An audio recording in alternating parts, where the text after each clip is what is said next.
na binigay ng Filipino community.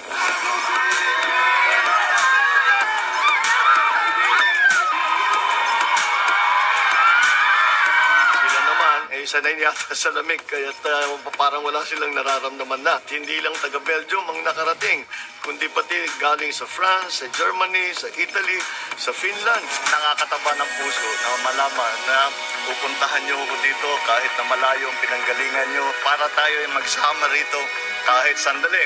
Maraming salamat sa inyo. Maging professionals man o skilled workers, mga group, engineer, hospitality staff, business owner, lahat po ng Pilipino sa abroad ay nagdadala ng karangalan sa ating bansa dahil sa ipinamamalas nilang galing at malasakit sa kanilang trabaho. Nais mo pa kalimutan ganap ang ating suyuan. Nung kumanta yung isang Pinay ng Christmas medley, naalala namin ni Lisa na karamihan nga pala sa kanila ay magpapasko ng malayo sa pamilya. Kaya naman, lalo tayo na-inspire na paigihin ang ating misyon sa mga ganitong mga international summit, bilateral talk, at roundtable meeting.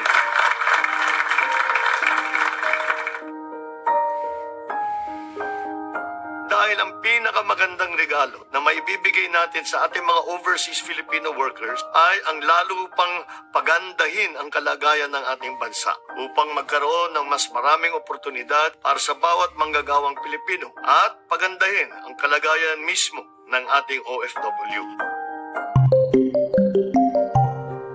Yung mga aming sinasabi, yung mga pagmabago sa pulisiya, mga bago sa ating mga batas para maging mas magandang Pilipinas para sa mga foreign investor, ay natutuwa nga sila na ito'y sinimula natin upang sila nga, kung wala pa sila sa Pilipinas, ay papasok sila sa Pilipinas at kung nandito na sila, palalakihin pa nila ang kanilang investment para sa atin dito.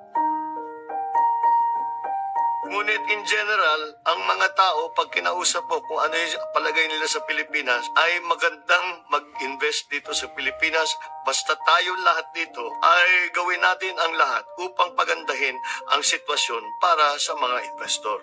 We eagerly anticipate the resumption of negotiations for the establishment of an ASEAN-EU Free Trade Agreement and of the ASEAN-EU Trade and Investment Work Program.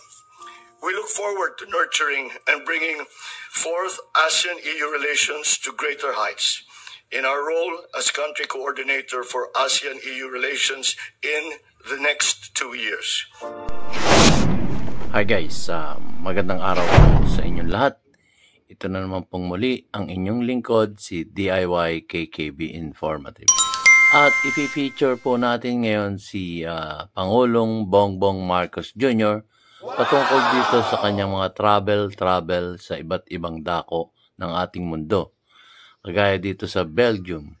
At sabi nga niya, hindi lang mga taga-Belgium ang nagpunta doon para makisalamuha sa kanya at makipagkita sa kanya doon sa bansang Belgium. So nakikita natin, meron namang ginagawa ang ating Pangulong Bongbong Marcos Jr. patungkol sa ating mga buhay na bayaning mga OFWs. So, tunghayan po natin ang kanyang mga nagawa at ang kanyang mga travel trips sa iba't ibang dako ng ating mundo. Patungkol to sa pagninegosyo at patungkol din ito sa pagdalaw sa ating mga bayaning OFWs. So, tunghayan na po natin guys ang travel trips ng ating Pangulong Bongbong Marcos sa Belgium. So, bago po ako magsapol, ako po muna yung magpapasalamat sa aking mga viewers at lalong-lalo na sa ating mga subscribers na patuloy na sumusuporta sa inyong abang lingkod, si DIY KKB Informative. Maraming salamat po sa inyong lahat. So, ito po ay nahandog ko sa 31 million na bumoto sa ating Pangulong Bongbong Marcos Jr. Para sa inyo po ito. At sa lahat, maraming salamat. Ito na po. Simulan na po natin ang kanyang travel sa Belgium.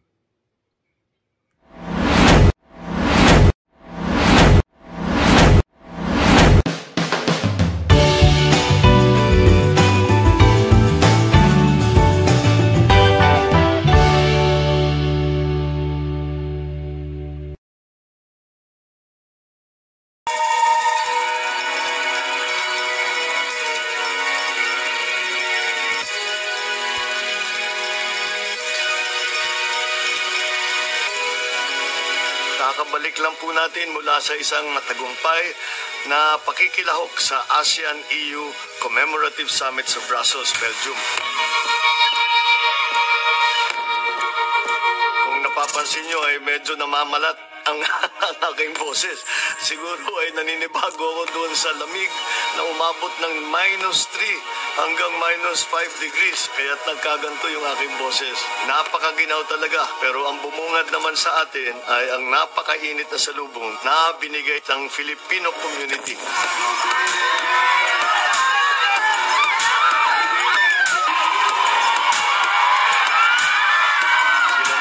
Sanay yata sa lamig, kaya't parang wala silang nararamdaman na. Hindi lang taga Belgium ang nakarating, kundi pati galing sa France, sa Germany, sa Italy, sa Finland. Nakakataba ng puso na malaman na pupuntahan nyo ko dito kahit na malayo ang pinanggalingan nyo para tayo ay magsama rito kahit sandali.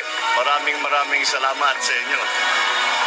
Sa bawat bansang pinupuntahan namin at pinagdarausan ng PhilCom event ay iisa lang ang ipinagmamalaki ng ating mga ambasador. Yun ay kung gaano kahusay at respetado ang bawat Pilipino sa kani-kanilang mga larangan.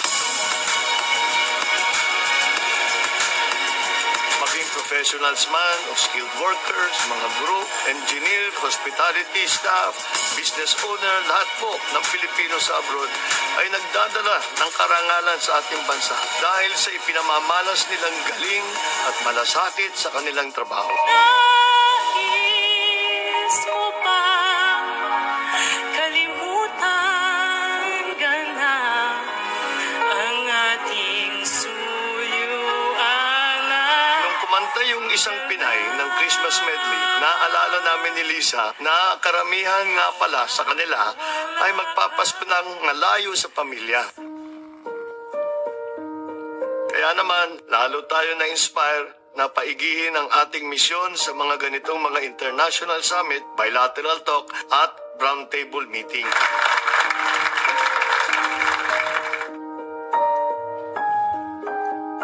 Dahil ang pinakamagandang regalo na maibibigay natin sa ating mga overseas Filipino workers ay ang lalo pang pagandahin ang kalagayan ng ating bansa upang magkaroon ng mas maraming oportunidad para sa bawat manggagawang Pilipino at pagandahin ang kalagayan mismo ng ating OFW.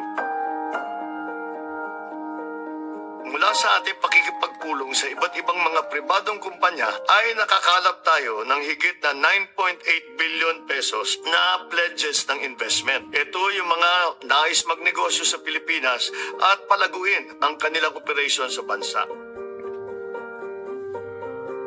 Yung mga aming sinasabi, yung mga pagmabago sa pulisiya at mga bago sa ating mga batas para maging mas magandang Pilipinas para sa mga foreign investor, ay natutuwa nga sila na ito'y sinimulan natin upang sila nga, kung wala pa sila sa Pilipinas, ay papasok sila sa Pilipinas at kung nandito na sila, palalakihin pa nila ang kanilang investment para sa atin dito. Ngunit in general, ang mga tao, pag kinausap mo kung ano yung palagay nila sa Pilipinas, ay magandang mag-invest dito sa Pilipinas. Basta tayo lahat dito ay gawin natin ang lahat upang pagandahin ang sitwasyon para sa mga investor.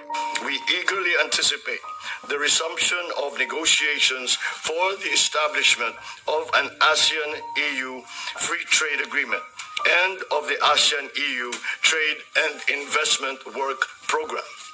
We look forward to nurturing and bringing forth ASEAN-EU relations to greater heights in our role as country coordinator for ASEAN-EU relations in the next 2 years. Kasabay ng pagganda ng ating international presence ay hindi natin pababayaan ang mga issue na kinakaharap ng ating OFW. Isa na riyan ay yung sa ating mga seafarers na may mga hinaharap na suliranin pagdating sa kanilang mga accreditation. Kabilang po yan sa mga diskusyon na naganap sa Brussels. Wala naman akong duda sa pagkaka-world class ng ating seafarer, pero kailangan ay maging world class din ang sistema natin ng pagpapatakbo ng industriyang ito. Para naman, ang number one preference para sa seafarers ay mananatili Pinoy pa rin. Kaya't gagawin natin ang lahat upang masigurong lalo pang dadami ang mga pagkakataon sa ating mga manggagawa. Kaya't muli, magpapasalamat po sa lahat ng inyong ginagawa para sa Pilipinas.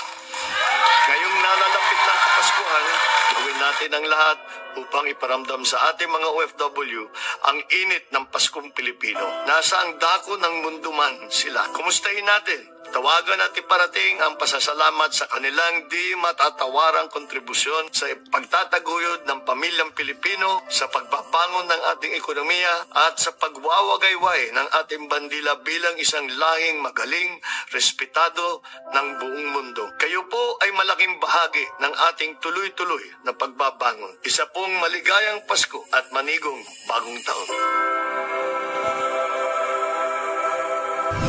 So, yun po. Natunghayan nyo na ang travel ng ating Pangulong Bongbong Marcos Jr.